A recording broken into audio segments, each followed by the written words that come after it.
Ողջույն, եթերում հարցազրույցն է, զրուցակիցս ազգային ժողովի Հայաստան խմբակցության պատգամավոր Աննա Գրիգորյանն է։ Բարև ձեզ։ Բարև ձեզ։ Շնորհակալ եմ Տիկին Գրիգորյան հրավերն ընդունելու համար։ Վերցնում եք փաստորեն մանդատները, ինչու այդպես որոշեցիք։ Հաշվի առնելով այն հանգամանքը, որ ամեն դեպքում Սահմանադրական դատարանը կայացրեց այնպիսի որոշում, որը ուղղակի հաճո էր այսօրվա իշխանությանը եւ Սահմանադրական դատարանը ամենևին էլ վերիշխանական կառույց չի, հետևաբար պետք էր հասկանալ, թե մարտավարական առումով պայքարի շարունակության տրամաբանությամբ որն է ավելի ճիշտ, եւ այս փուլում իրականում լավագույն լուծում չկար, նույնիսկ լավ լուծում չկար, բայց պայքարը շարունակելու տրամաբանության համար մենք որոշում կայացրեցինք վերցնել մանդատները եւ շարունակել մեր պայքարը։ Այսինքն ազգային ժողովը դիտարկել հերթական միջոցը այս իշխանությունների դեմ պայքարելու համար։ Դուք ասում եք ավելի լավ առաջարկ կամ ավելի լավ բան չկար, քան մանդատներ վերցնելը։ Այսինքն վերցնելն ավելի ճիշտ էր, քան չվերցնելը, որովհետև չվերցնելուց հետո դու պետքա հասկանաս ինչպիսի գործողությունների ծրագիր ունես փողոցում իրականացնելու համար, բայց այստեղ պետք է հստակ նշել, որ փողոցը եւ ազգային ժողովը ոչ թե պետք է դիտել հակադրության մեջ, այլ իրար փոխլերացնող տրամաբանության մեջ։ Դուք ասում եք, որ չեք վստահում Սահմանադրական դատարանին, որպես անաչառ մարմին, բայց դեպքում ինչու դիմեցիք։ Այո, ճիշտ եք, որ դիմելուց էլ մենք հասկանում ենք, որ Սեդա Սաֆարյաններով եւ մնացած դատավորներով Սահմանադրական դատարանը չի կարող լինել ազնիվ, անաչառ, բայց դեռևս մի փոքր հույս ունեին կամ կարելի ասել նույնիսկ հնարավորություն տրվեց Սահմանադրական դատարանի լինել անաչառ եւ ոչ թե լինել Նիկոլ Փաշինյանի եւ կառավարության կցորդը, բայց իրենք կայացրեցին այդ որոշումը ոչ միայն թողնելով անփոփոխ, այլ նաեւ որոշում էր դա լինել իշխանության ուղղակի կցորդը եւ կամակատարը։ Բայց բնականաբար այդ հնարավորությունը պետք է օգտագործել, հնարավոր չէր հասկանալով, որ լեգիտիմ չեն ընտրության արդյունքները չդիմել Սահմանադրական դատարան։ Ցավոք սրտի դա միակ գոյություն ունեցող Սահմանադրական դատարանն է եւ մենք չէինք կարող իրավական առումով այդ հնարավորությունը եւս չսպառել։ Իսկ եթե Սահմանադրական դատարանը հոգու ձեզ որոշում կայացներ, այդ ժամանակ չէիք վիճարկելու Սահմանադրական դատարանի անաչառությունը։ Որոշում կայացնել, պետք էր կայացնել արդարացի որոշում։ Եվ օրը ցերեկով որոշումը Բարգավաճ Հայաստանին տրված եք, որ դատարանը անաչառ է եղել, թե չէ։ Տիկին Դանելյան, նույնիսկ այն մարդիկ, ովքեր քվեարկել են Նիկոլ Փաշինյանի համար, հստակ գիտակցում են, որ օրը ցերեկով մոտ 60,000 ընտրողի քվեն ուղղակի գողացել է Նիկոլ Փաշինյանը, որպեսզի իր համար ապահովի 3/5-ը։ Ում համար դա հասկանալի չի։ Միջազգային մեր բոլոր գործընկերների հետ շփվում ենք, հասկանում ենք, որ մարդկանց մոտ այդ ընկալումը կա։ Սովորական քաղաքացիների հետ շփվում ենք, մարդիկ հասկանում են։ Հետևաբար օրը ցերեկով ուղակի մանդատների գողությունը Նիկոլ Փաշինյանի կողմից, որպեսզի իր համար ապահովի 3/5-ը, առնվազն այնքան ակնհայտ էր, որ չգիտեմ, ուրիշ ում մոտ է դա զարմանք առաջացնում։ Դուք գնում եք ազգային ժողով, հետևաբար դուք ընդունում եք ընտրությունների արդյունքները, հետևաբար նաև իշխանության լեգիտիմությունը, ինչ գողացված մանդատների կամ քվեների ընդունում իշխանության լեգիտիմությունը եւ եւ դրա համար ամբողջ սպեկտրը փաստարկների ունենք, որոնք ներկայացվեցին Սահմանադրական դատարանում։ Միևնույն ժամանակ Հայաստան խմբակցությանը եւ ընդհանրապես հավաքական ընդդիմությանը տրվել է մոտ 500,000, 550,000 քվե, եւ դա մենք չէինք կարող ուղղակի այսպես կողք թողնել եւ անպատասխանատու վերաբերվել նման վստահությանը, եւ հետեւաբար մենք իրացնում ենք մեր ընտրողի արչեւ ստանձնած պատասխանատվությունը եւ չընդունելով այն լեգիտիմությունը, այսինքն ոչ լեգիտիմի խարանը այլևս իշխանության վրա դաջված է, սրա մասին երկրորդ կարծիք չի կարող ոչ լեգիտիմ խորհրդարանում։ Մենք ստիպված ենք գնալ խորհրդարան, կրկնում եմ, պայքարի շարունակությունը ապահովելու համար, միևնույն ժամանակ արձանագրելով, որ այս իշխանությունը, կառավարությունը ոչ լեգիտիմ են։ Տիկին Գրիգորյան, հարցազրույցին պատրաստվելիս ես բնականաբար պիտի փորձեի հասկանալ, թե նախկինում դուք ինչ հայտարարություններ եք ունեցել։ Հայտարարություններից մեկը դեռ 21 թվականի ընտրություններին ընդառաջ նրան էր վերաբերում, որ դուք ասացիք, եթե վարչապետ Նիկոլ Փաշինյանը կրկին վարչապետ դառնա, դուք համենայն դեպս դուք չեք լինելու խորհրդարանում։ 21 ընտրությունները եղել են, դուք որպես ընդդիմադիր չեք կարողացել հաղթել ձևավորելով իշխանություն, որպես ընդդիմություն աշխատել եք, անձամբ դուք խորհրդարանում։ Հիմա նորից դուք էլի պատրաստվում եք մանդատ վերցնել եւ գնալ։ Ինչու եք հետ կանգնում ձեր խոսքերից։ Տիկին Դանելյան, ես իհարկե շատ շոյված եւ զգացված եմ, որ Հայաստանում տեղի ունեցողի ֆոնին, խայտարակ ռեպրեսիաների ֆոնին դուք կարևորեցիք հմեկի տաղավարում խոսել նման ոչ առանձնապես էական իրադարձության մասին, բայց դա տեղի ունեցել 20 թվականի, հիշում եք, ես պատգամավորական մանդատը վերցրեցի եւ միանգամից դուրս եկա խմբակցությունից, բայց այդ ժամանակ որևէ քաղաքական ուժի անդամ չէի եւ այլն, հետո արդեն քաղաքական ուժի ձևավորումից հետո քաղաքական ուժի հետ մեկտեղ որոշում կայացրեցին գնալ խորհրդարան, այսինքն շատ տարբեր իրավիճակներ են եւ ես շատ ցավում եմ, որ այնքան անհույս են հավանաբար եղել ձեր մոտիվները ինձ հետ բանավեճի մեջ մտնելու, որ 5 տարի առաջ գնացել եք, 5 տարի առաջվա հայտարարություններ հասկանալու թե ինչ ես էլի մոտիվները ներկայացրեցի, քաղաքական ուժի անդամ չեմ եղել այդ ժամանակ, քաղաքական ուժի ձևավորումից հետո չեք գնա, այսինքն չեք վերցնի, եթե վարչապետ Նիկոլ որովհետև կրկնում եմ, այդ ժամանակ քաղաքական ուժի անդամ չեմ եղել, վարչապետը դուք էլի գնում եք իշխանության մոտ։ Եթե անձնապես իմ հարցն է քննարկում, ես դες ասում եմ, քաղաքական ուժի անդամակցելուց հետո, ընտրությունների մասնակցելուց հետո, քաղաքական ուժի հետ մեկտեղ որոշում եմ կայացրել, որ պետք է գնալ խորհրդարան եւ պայքարել այս իշխանությունների դեմ եւ 5 տարի շարունակ ազնվորեն եւ ամենայն պատասխանատվությամբ այդ գործը իրականացնել։ Լավ, Տիկին Գրիգորյան, դուք 21-ին քաղաքական թիմը նկատի ունեմ, մանդատ վերցրեցիք հայտարարելով, որ արժե եք գնում, մեջբերում եմ կործանարար ընթացքը կասեցնելու եւ նոր որակի իշխանություն ձևավորելու համար։ Այսօր ասում եք, հայտարարությունից եմ մեջբերում, որ մանդատ վերցնելը զենք է եւ դրանից հրաժարվելը անպատասխանատվություն է։ Դուք ձեր խոսքում ասացիք, որ չեք կարող անպատասխանատու բան անել ձեր ընտրողների նկատմամբ։ Իսկ ձեր ընտրողների նկատմամբ արդյոք արդար է վերցնել մի օրակարգ, դրա համար մանդատ խնդրել, ստանալ այդ մանդատը, մի դեպքում չիրականացնել, հաջորդ անգամ կրկին նույն ճանապարհով գնալ։ Սա ազնիվ է ձեր ընտրողների նկատմամբ։ Մենք ազնիվ ենք եղել մեր ընտրողների հետ այն նպատակադրումների մասով, որ ունեցել ենք եւ իրականացրել ենք։ Մենք խորհրդարանում ենք եղել ենք փողոցում, բազմաթիվ օրակարգեր ենք առաջ տարել, այսինքն փողոցային պայքար, իշխանապողության օրակարգ եւ որևէ մեկը չի կարող գտնվել Հայաստանի Հանրապետությունում, որ մեզ մեղադրի նրանում, որ մենք չենք փորձել իրականացրել մեր օրակարգը։ Այլ Նիկոլ Փաշինյանն էր, որ 21 թվականին գնում էր ազգային ժողով եւ իշխանություն էր փորձում ձևավորել այնպիսի օրակարգերով, ինչպիսին էր Շուշի եւ Հադրութի դեօկուպացիա, որից հետո ամբողջությամբ հանձնեց Արցախը։ Մենք մեր խոստմանը հավատարիմ ենք եղել, մենք փորձել ենք հասնել իշխանությունների հեռացմանը, այո, ցավոք սրտի պետք է արձանագրել, որ այսօր դեռևս Նիկոլ Փաշինյանն է իշխանության ղեկին, բայց մենք ամեն բան արել ենք դրա համար։ Եվ եթե նկատեք 2021 թվականին հավաքական ընդդիմությունը մոտ 300,000 ձայն էր ստացել, այս անգամ կես միլիոնից ավել ձայն տրվել է հավաքական ընդդիմությանը։ Այսինքն նաեւ մեր աշխատանքի բերումով է, ես գիտեմ, որ հիմա ընդդիմությանը որևէ մեկը կրեդիտ տալ չի ցանկանում եւ չի ուզում, բայց նաեւ մեր աշխատանքի արդյունքում է, որ այդ ընդդիմադիր ձայները, մեր ընդդիմադիր քաղաքացիների քանակը ավելացել է այս տարիների ընթացքում։ Բայց նույն Հայաստան դաշինքի քվեների քանակը գրեթե կրկնակի նվազել է։ Մենք խնդիր այդտեղ չենք տեսնում, որովհետեւ մեզ համար խնդիրը ոչ թե ուղղակի ձայներ ունենալն է կամ մանդատների քանակն է եղել, այլ իշխանապողության օրակարգն է։ Եթե մենք հարվածի տակ դնելով սեփական քաղաքական թիմը եւ անհատապես եւ այլն կարողացել ենք այս տարիների ընթացքում ստեղծել մի միջավայր, որտեղ նոր քաղաքական ուժեր կարող են գալ եւ բավականին զգալի ձայներ ապահովել, մենք միայն ուրախ ենք դրա համար։ Տիկին Գրիգորյան, դուք մեղադրում եք գործող իշխանությանը, որ իրենք 21 թվականի համար տվեցին խոստումներ, այդ թվում դեօկուպացիայի մասին, Շուշիի եւ Հադրութի, եւ այդ խոստումները չկատարեցին եւ երևի թե պահանջն էլ այն էր, որ իրենք ունենային կամ կրեին քաղաքական պատասխանատվություն։ Ես էլի պետք է վերադառնամ ձեր տված խոստումներին։ Եթե դուք էլ խոստում եք տվել հեռացնելու իշխանությանը եւ դուք չեք իրականացրել ձեր խոստումները, դուք չպիտի քաղաքական պատասխանատվություն կրեիք դրա համար։ Նույնիսկ եթե դուք փորձել եք ձեր խոստումը իրականացնել, բայց դա չի հաջողել։ Այնուամենայնիվ փաստն այն է, որ 5 տարի հետո դուք որի համար ստացել եք մանդատ, խոստման չեք իրականացրել։ Ինչու չեք կրել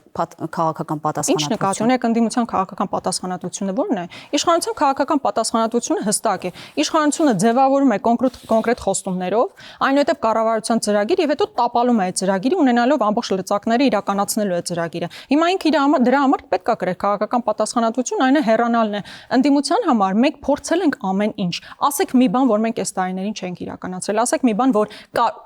կարող ենք անել եւ չենք իրականացրել։ Այսինքն մենք ամեն բան արել ենք եւ այս տարիներին ես կրկնում եմ այս տարիների ընթացքում ընդդիմադիր հայացք ունեցող մարդկանց թիվն ավելացել է եւ թույլ տվեք հերթական անգամ անհամեստություն անել եւ ասել, որ դա նաեւ մեր գործունեության արդյունքն է։ Այո, այդ տարիներին մենք հարված ենք ստացել, մեր հեղինակությունը կարող է եւ նվազել է, բայց դրանով հանդերձ մենք հող ենք նախապատրաստել ավելի, քաղաքական դաշտի եւ ընդդիմադիր դաշտի բազմաշերտ դառնալուն։ Այսօր ես շատ ուրախ եմ, որ ընդդիմադիր դաշտը ավելի ինկլյուզիվ է, որտեղ 21 թվականին պետք է ընդունել, որ կար հիմնականում մեր քաղաքական ուժը եւ նաեւ պատիվ ունեմ մասնավորապես հանրապետականը, բայց ամբողջ ծանրաբեռնվածությունը հենց Հայաստան դաշինքի վրա էր։ Դուք գիտեք, որ հենց մենք էինք նախաձեռնողը բազմաթիվ process-ների։ Հիմա քաղաքական ընդդիմադիր դաշտը ավելի ինկլյուզիվ է եւ ես շատ հույս ունեմ, որ ընդդիմադիր դաշտն իսկապես այսպես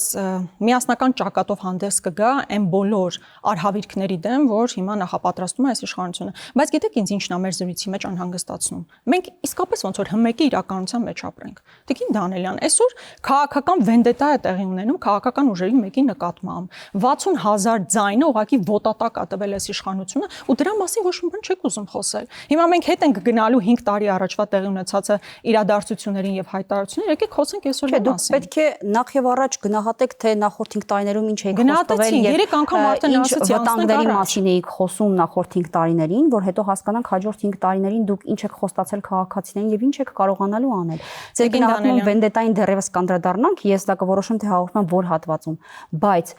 դուք ժամանակին ձեր կառավարման, ձեր ընդդիմություն եղած ժամանակին դուք ասում եք, որ Սևանը պիտի գյոք չդառնա, որ մեղրի ճանապարհ պիտի տան, որ անկլավներ պիտի հանձնվեն, դրանցից որևէ մեկը տեղի չունեցավ։ Տիկին Դանելյան, հիմա դուք հաջորդ տարիների համար Արցախը, ես հիշում եմ հաղորդումներից մեկի ժամանակ դուք ասում եք Լեռնային Ղարաբաղ, բարակ փող, Արցախը փոխում եք Լեռնային Ղարաբաղ։ Դուք այդ իրականությունում եք ստիպված ապրել։ Երբ որ դուք ուզում եք ասել Արցախ, բայց ստիպված եք ասել Լեռնային Ղարաբաղ։ Իսկ ինչու Արցախի մասին չեք խոսում։ Շուշի հադրուտ դեօկուպացիա խոս տված իշխանությունը ամբողջությամբ հանձնել է Արցախը։ Այսօր հազարամյակներով բնակեցված Արցախում մի հայ չի ապրում, դա չեք նկատում, դա չեք տեսել։ Մեր աչքի առաջ ցեղասպանություն է տեղի ունեցել, էթնիկ զտում է տեղի ունեցել, դա չեք տեսել։ Կարող ենք դրա մասին չէինք բարձրաձայնում, իրողություն չդարձավ, դարձավ։ Այս վերջերս մի հատ բանավեճի ժամանակ ասում եմ Գորիս Կապան ճանապարհը հանձնել եք, իշխանությունը ասում է դա մեր օրակարգն է եղել։ Օրակարգ է եղել հերթով հանձնելով գնալը։ Այդ դրա դեմ ենք պայքարել, ցավոք դեռ չենք հասել այն արդյունքի, որ իշխանությունները ես դեռ ասած վտանգների դեռևս իշխանության վկայակոչում Տիկին Գրիգորյան, ինչ եք ասել դուք, ինչ ունենք 5 տարի հետո։ Ինչ ունենք 5 տարի հետո, դուք ասում եք ունենք այն իրավիճակը, որ Արցախը չկա եւ դա ձեր աչքի առաջ է տեղի ունեցել։ Ուզում եմ հմեկում աշխատեք, ուզում եմ ուրիշ տեղ ասում եմ Արցախ։ Դա չեք կարող չտեսնել։ Տեսեք, ասում եմ Արցախ, որպեսզի դա հերթական առիթ չդառնա ասելու, որ պարտադիր պիտի ասել Լեռնային Ղարաբաղ։ Դե նախորդում սիփած եք։ Դե այդտեղ ուրիշ բան էր լրիվ, բայց այդուամենայնիվ դուք ասում եք եւ մեղադրում եք գործող իշխանությանը Արցախի հանձնման մեջ։ Արդյոք Ռոբերտ Քոչարյանը կամ իր կառավարման տարիներին չի սկսվել Լեռնային Ղարաբաղի կամ Արցախի հանձնումը։ Հաշվի առնելով, որ Լեռնային Ղարաբաղը դուրս է թողնվել բանակցային սեղանից։ Տիկին Դանելյան, Նախագահ Քոչարյանը վերջին անգամ իշխանության եղել է 2008 թվականին։ Արցախը վերջնականապես հանձնվել է 2023-ին։ Խնդրում եմ, մի վիրավորեք մեր ժողովրդի բանականությունը առաջ տանելով Նիկոլ Փաշինյանական վիրավորական այդ թեզերը։ Ավելին, Նիկոլ Փաշինյանը ինքն է ընդունել, որ Արցախը մեզ համար թոք էր, որից լավ էր, որ ազատվեցինք։ Ինքը բառացիորեն ասում է, որ ինքը գիտակցաբար գնացել է նման զոհողության։ Հիմա ում գրպանն եք ուզում գցել Արցախի հանձնումը։ Տիկին Դանելյան, Նիկոլ Փաշինյանը անձնապես հայտարարել է, որ ինքը կարծում է, որ ճիշտ է, որ Արցախը պետք է հանձնվեր։ Ինքը ասում է թոք է, ժողովուրդ ջան, ես ձեզ ազատագրել եմ այդ թակարդից, թոք էր Արցախը, որից ազատվեցինք։ Հիմա ում եք ինչ ասում։ Հասկանում եք 23 թվականին իրադարձությունը ոնց եք տանում տասնամյակներ առաջ։ Ինչ կարծիք ունեիք, որ Քոչարյանն է, չէ, Լեռնային Ղարաբաղը։ Տիկին Դանելյան, նախագահ Քոչարյանի օրոք եղել է երկու ձևավորված լավ փաթեթներ, մեկը որոնցից մեկը Քիվեստի փաստաթուղթն է։ Քիվեստի փաստաթղթով Արցախը, ես ցավում եմ, որ հիմա մեր ժամանակը սրա վրա է գնում, որովհետև այսօրվա իրադարձությունները ամենևին սրա մասին չեն, բայց եթե բացեցիք, ես ստիպված եմ սա ասել։ Քիվեստով, որը բանակցում էր նախագահ Քոչարյանը, Արցախը Լաչինի միջանցքով դառնում էր Հայաստանի մաս, Նախիջևանը Ադրբեջանին ունենում էր կապ։ Հասկանում եք։ Հիմա Արցախը ամբողջությամբ հանձնված է, Ադրբեջանը ստացել է անխոչնդոտ ճանապարհ, երբ Արցախը այլևս չկա։ Հասկանում եք մենք ինչպիսի տարբերության մեջ ենք ապրում։ Լավ, ես մի ձայնագրություն եմ միացնում, ուզում եմ սրա հետ կապված ձեր կարծիքը լսել։ Բանակցային կողմ դադարեցնելուց Ռոբերտ Քոչարյանի օրոք։ Երբ Ռոբերտ Քոչարյանը եկավ իշխանության, հստակ փաստեց, որ մենք ենք Արցախը եւ այլևս Արցախի անմիջական ներգրավվածությունը բանակցային սեղանի շուրջ անհրաժեշտություն չունի։ Բանակցային կողմ դադարեց լինելուց Ռոբերտ Քոչարյանի օրոք։ Տիկին Դանելյան, ես իհարկե շատ հասկանում։ Ես ուզում եմ հասկանալ առաջացնում այս իրավիճակը, բայց ես այսօր այդ հարցին եւս կպատասխանեմ։ Իմ հարցը շատ պարզ է, ինչու պատասխանեցի Տիկին Դանելյան։ Ես պատասխանում եմ ձեր հարցին։ Ես հասկանում եմ, որ կրկնում եմ, մենք հմեկում ենք, դուք ստիպված եք այս ամեն ինչը անել, բայց ես ձեզ ասում եմ նախագահ Քոչարյանի օրոք ձևավորվել են լավագույն բանակցային փաթեթները։ Արցախը մերն էր, Արցախում հայերն ապրում են, ես ձեզ ասում եմ, Արցախում հայերն ապրում էին, մենք հանգիստ, ես չգիտեմ դուք երբևէ գնացել եք Արցախ, թե չեք գնացել։ Ես շատ ուրախ եմ ու շատ ցավում եմ, որ դուք դրա համար հիմա ցավ չեք ապրում, որ Նիկոլ Փաշինյանի օրոք այլևս չեք կարողանում Արցախ գնալ, բայց լավագույն փաթեթները այդ ժամանակ են ձևավորվել։ Արցախը մերն է եղել, հայկական է եղել, մարդիկ այնտեղ ապրել են, Հայաստանն էլ անվտանգ է եղել։ Իսկ այսօր ինչ ունենք։ Արցախը հանձնված է, Հայաստանի Հանրապետությունն էլ խոցված եւ ադրբեջանական դիկտատի ներքո, երբ որ ինձ ու ձեզ ասում են պետք է սահմանադրություն փոխեք, այ դուք պատկերացրեք ինչպիսի նվաստացման մեջ ենք հիմա ապրում։ Բայց ես մեր հայրենակիցներից ուզում եմ ներողություն խնդրել, քանի որ Տիկին Դանելյանը չի պատկերացնում ենք ինչ իրավիճակում ենք ապրում։ Խայտարակ քաղաքական վենդետա է այսօր տեղի ունենում։ Տիկին Դանելյանը 5 տարի առաջվա, 8 տարի առաջվա հայտարարություններ մեջ բերում։ Դուք Նիկոլ Փաշինյանի հայտարարությունը հիշեք։ Արցախը Հայաստան է եւ վերջ, եւ հիմա Արցախը Ադրբեջանը է։ Ես հասկանում եմ, դուք շատ եք ուզում անդրադառնալ։ Ես շատ չեմ ուզում, դա է այսօր անդրադառնանք, որովհետեւ մենք դեռ բավականին երկար ժամանակ ունենք խոսելու, չմտածեք դրա մասին, բայց մեկ այլ հարց։ Ինչու այս ընտրությունների ժամանակ խոստումներ այդ դեպքում չտվեցիք Արցախի վերաբերյալ ձեր համաքաղաքացիներին եւ ինչու դրա համար մանդատ չստացաք, եթե այդ հարցը ձեր կարևոր օրակարգի մի մասն է։ Մեր քաղաքական օրակարգի մասեր Արցախի եւ շարունակում է լինել Արցախի ժողովրդի անվտանգ վերադարձի օրակարգը, որը միջազգային իրավունք է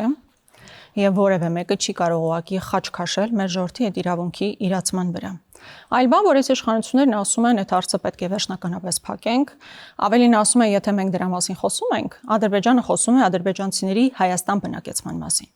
Լավ, ինքը չի խոսում։ Չեք տեսնում Ադրբեջանում արևմտյան Ադրբեջան թեզը ինչպիսի արագությամբ է թափ հավաքում, ինչպիսի կոնֆերանսներ են անում։ Լավ, մենք ջահելամենք, չենք ուզում տեսնել իրականությունը։ Այո, մենք մեր ժողովրդին ասել ենք, որ սարեր ձորեր խոստանալու հնարավորություն չկա, բայց Արցախի ժողովրդի վերադարձի իրավունքը միջազգային իրավունք է, բնական իրավունք է, որը պետք է միջազգայնացվի։ Դուք մանդատը վերցնում եք նաև նրա համար, որպեսզի պաշտպանեք եւ քաղբանտարկյալների ձեր ձևակերպմամբ եւ արցախահայերի իրավունքները, ճիշտ է։ Մենք մանդատը վերցնում ենք, որպեսզի կարողանանք այս իշխանությունների դեմ պայքարը, մեկը դա էր։ Մեր պայքարը իշխանության դեմ շարունակել, այսինքն մեր թիվ մեկ օրակարգ շարունակում է լինել այս իշխանությունների հեռացումը, եւ մենք դա անելու ենք։ Եվ բնականաբար տարբեր այլ օրակարգեր կան, այո, որոնցից մեկը մեր քաղբանտարկյալների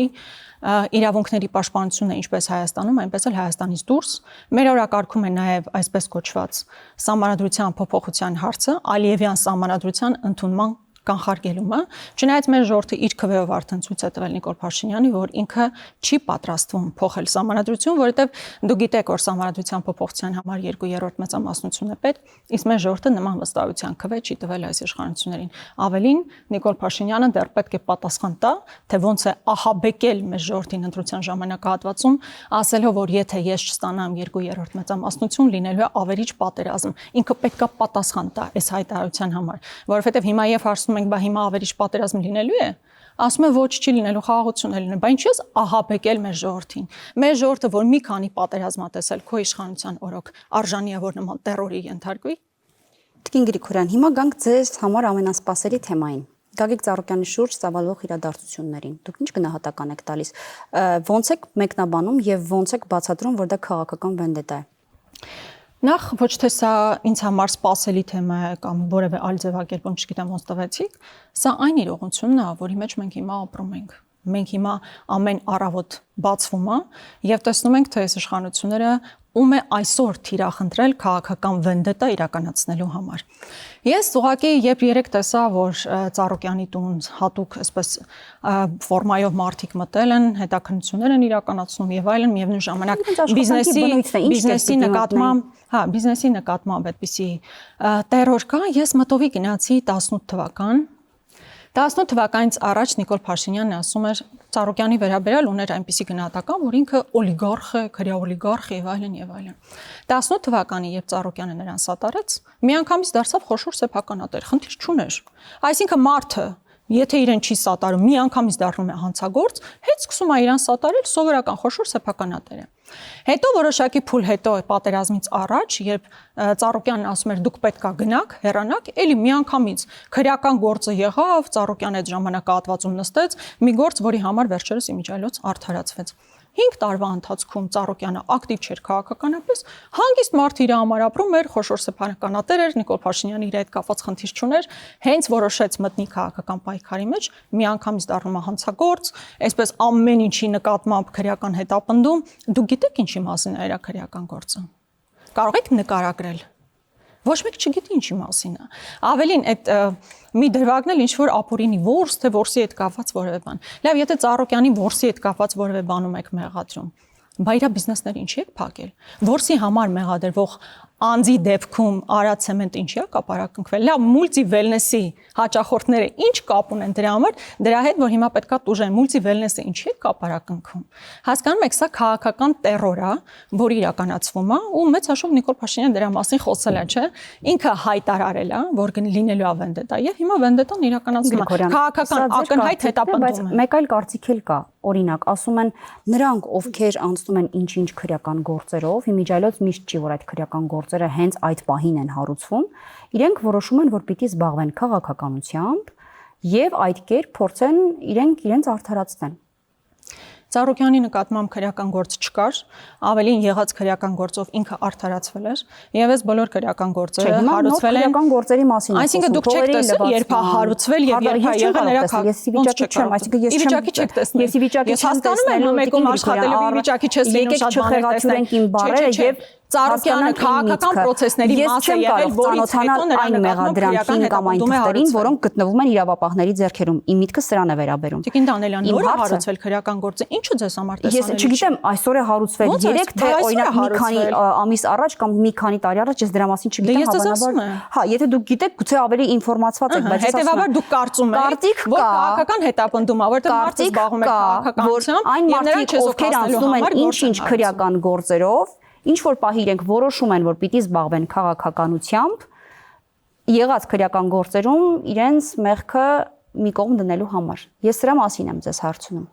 Դուք դա ասում եք քաղաքական վենդետա է, պիտի հիմնավորեք։ Վայ, այսինքն ավել ինչ կարող ես հիմնավորել։ Ես կրկնում եմ Տիկին Դանելյան։ Նիկոլ Փաշինյանը ոչ թե արդարադատություն է ուզում իրականացնի, այլ քաղաքական հետապնդում է իրականացնում բոլոր այն մարդկանց նկատմամբ, ովքեր այդ փուլում իր հետ չեն։ Օրինակ ինքը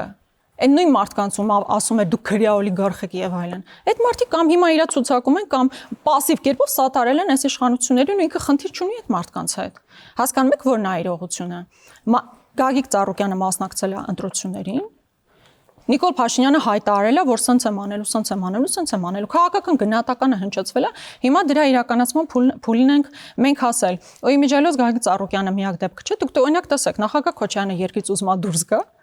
գնում է օդանավակայան եւ նրան ասում են, որ դուք չեք կարող երկրից դուրս գալ։ Հետո պարզվում է, որ ԱԱԾ-ն օքեյ է, որպեսզի նման արտահոսք իրականացնի կամերաներից, ու դրանից հետո նոր քրեական գործը հարուցվում է։ Հասկանում եք, մենք տեղերի ինչպիսի փոփոխության հետ գործ ունենք։ Իրավապահներն ասում են հակառակը, քրեական գործը հարուցված է եղել, հետո նոր տեղի են ունեցել իրադարձությունները, դուք հակառակ ժամանակահատվածում եք ներկայացնում։ Մեկի տաղավարից ուզում եմ մեր հայրենակիցներին ասել, որ Տիկին Դանելյանի հնչեցրածը չնայած հողում է կատարում մեկ այլ անձանց, բացարձակ սուտ է, որովհետև նախագահ Քոչարյանի նկատմամբ որևէ հետապնդում սկսելու համար նրան պետք է զրկել անձեռմխելիությունից եւ պետք է դրա համար դիմվեր կենտրոնական ընտրական հանձնաժողով։ Այն բանից հետո, երբ նախագահ Քոչարյանին թույլ չեն տվել երկրից դուրս գալ, միայն դրանից հետո է, որ գնացել են կենտրոնական ընտրական հանձնաժողով որևէ գործով, որպեսզի անձեռմխելիությունը զրկվի եւ մնացած գործերը սկսեն։ Այսինքն սկզբում մի բան անում են, ելքը կասեցում են, հետո տակը քրեական գործ են հարուցում, ինչու ինձ թվում է որևէ մեկի մոտ Տիկին Դանելյան, որևէ մեկի մոտ, նույնիսկ Նիկոլ Փաշինյան ընտրողների մոտ, հավանաբար դուք էլ նրանցից մեկն եք, այլևս դա զարմանք չի առաջացնում, որևէ տարակուսանք չի առաջացնում։ Ես ում եմ ընտրել, չէ, ես հավանաբար եմ ասում, հավանաբար եմ ասում։ Հետևաբար ես ինքս գիտեմ ում եմ ընտրել եւ ում չեմ ընտրել, բայց նորից վերադառնալու եմ մանդատներին, նորից վերադառնալու եմ սահմանադրական դատարանին եւ ընդդիմադիրների արդեն հետընտրական համընդհանուր, այսպես օրակարգին, որը պիտի ձևավորվեր։ Ի վերջո, ինչ եղավ այդ օրակարգի հետ։ Դուք ողջունել եք Սամվել Կարապետյանի հայտարարությունը եւ առաջարկը, բայց մինչ այս պահը դեռ միս ու արյուն չի ստացել կարծես թե դա ինչու։ Ես կարծում եմ նախ պետք է արձանագրել, որ այդ քննարկումները ուժի մեջ են։ Հիմա Իսկ ինչ եք ակտիվ քննարկում? քննարկումների փուլ են, թե ինչպիսի ամենաէֆեկտիվ ֆորմատը ընտրվի հավաքական ճակատով, այսինքն դիմադիր դաշտը ինչպես կարող է մաքսիմալ հակազդեցություն ցուցաբերել այս ռեպրեսիաների եւ ոչ միայն ռեպրեսիաներին, ընդհանուր այն օրակարգին, որ սպասարկում է Նիկոլ Փաշինյանը, որտեղ ակնհայտ է, որ մեկ առանձին քաղաքական ուժ լավագույն արդյունավետությունը չի ունենա եւ հետեւաբար պետք է իսկապես քաղաքական ընդդիմադիր այնպիսի հարթակ լինի, այնպիսի ճակատ լինի, որ կարողանա չեզոքացնել եկող վտանգները։ Սա մեկ, այսինքն ընթացքի մեջ է։ Չնայած ես կարծում եմ, որ մենք պետքա շատ ավելի արդյունավետ լինեինք, անցնող մեկ ամսվա ընթացքում կարծում եմ կարելի էր արդեն հասնել դրան։ Մի քիչ դանդաղկոտություն կա, բայց ամեն դեպքում այդ քննարկումները կան եւ այդ ճակատը ձևավորվելու է, որովհետեւ որևէ բան գեներացնելու մասին, թե ինչի մասին է խոսքը։ Չէ, ընդհանուր այնպիսի հարթակի, որ ակնհայտ լինի եւ այսինքն հարթակ, որը կզբաղվի բոլոր իրականում հողի վրա եւ ռեպրեսիաներով, այսինքն մեզ համար ակնհայտ է, չէ, որ հիմա քաղաքական բանտարկյալներ կան եւ պետք է զբաղվել քաղաքական բանտարկյալների հարցով։ Առաջիկայում ակնհայտ է, որ սահմանադրական փոփոխության օրակարգ է առաջ բերվելու, ճիշտ է չենք հասկանում ինչպես, որովհետեւ 2/3 մեծամասնություն չունի քաղաքացիական պայմանագիրը, հետեւաբար